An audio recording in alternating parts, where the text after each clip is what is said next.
হয়তো দেৰিকৈ ঘোষণা হোৱাৰ সম্ভাৱনা, সেইকাৰণে দেৰিকৈ আহিছোঁ। আগতে আহি মই মানে আউল লগাব খোজা নাই। তাৰোপৰি একেবাৰে অন্তিম পৰ্যায়ত মই কিমান ভোটত জিকিম সেই বস্তুটোতো মই জানিব লাগিব নহয়, সেইকাৰণে দেৰি কৰিছোঁ। একেৰাহে দ্বিতীয়বাৰৰ কাৰণে ক'বলৈ বহু কথাই আছে, কিন্তু মই এটা কথা ক'ব খোজোঁ যে আমি আগৰ পৰাই জানো যে ডক্টৰ হিমন্ত বিশ্ব শৰ্মা ডাঙৰীয়াৰ প্ৰতি মানুহৰ যিটো আস্থা, সেই আস্থাটো প্ৰকাশ পাইছে আৰু অধিক ভোটত আমি জিকাৰ এটা সম্ভাৱনা আছিল।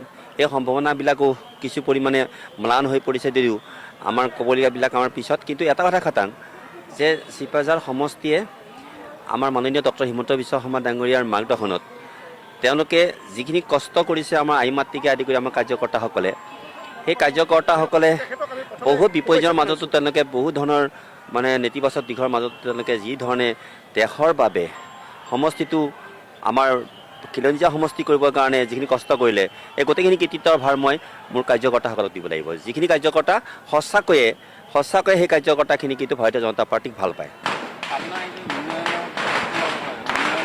উন্নয়নটোৱে আটাইতকৈ গুৰুত্বপূৰ্ণ।